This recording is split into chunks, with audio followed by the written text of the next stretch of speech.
Hey everybody, today we're going to go over the project rubric for the modeling project, okay? This time there are 5 standards. We're still going to use 1, 2, 3, 4, just like in the other videos. So 1 and 2 mean that you have not met proficiency yet. That's not a passing grade.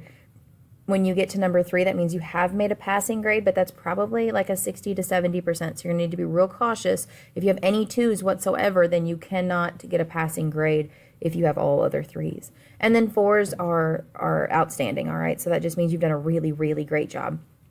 So shoot for 4s, but if you get some 3s, that's okay too, all right?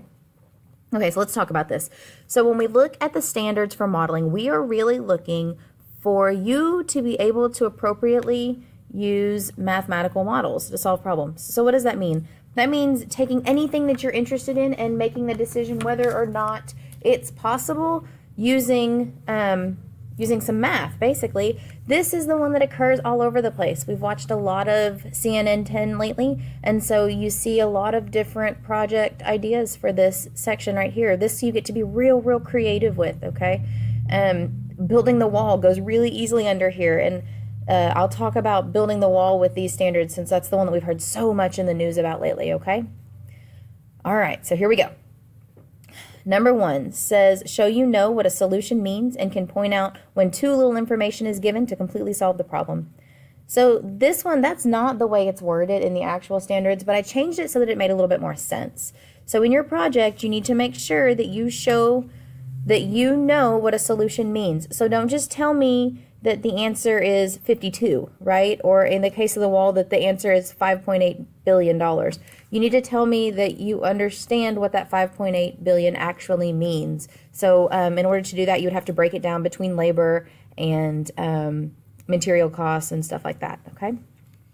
So then the second part that you're wanting to meet is you need to be able to analyze the model that you create and describe the limitations and suggest improvements. So obviously, if we're talking about the cost of the wall, that model is going to work really well until the price of the materials change, and then you're going to have to change the model some. So just be aware that whatever you're creating as your model right now, it could change, okay? And you need to tell when it would change and why, all right? All right, so the third one.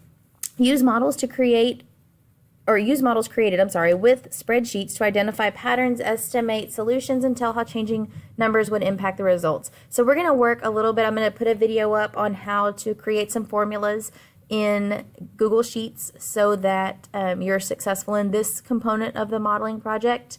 Make sure that you incorporate this component in. We don't want to get a 1 because that's going to really hurt your grade, okay? So make sure you watch my video on how to add formulas into Google Sheets, okay?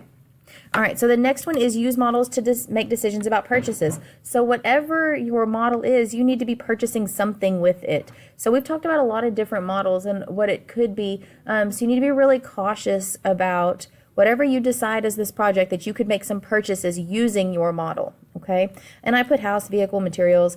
It could be anything.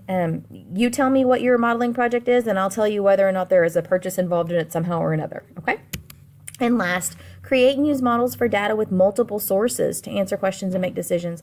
So this may be a second part of your project. So maybe building the wall, you're also going to, instead of just talking about the material costs, the labor costs could change, right? Depending on the time of year, depending on how many hours you're having your employees work, those all are multiple sources of data. So you need to be really aware of that, all right?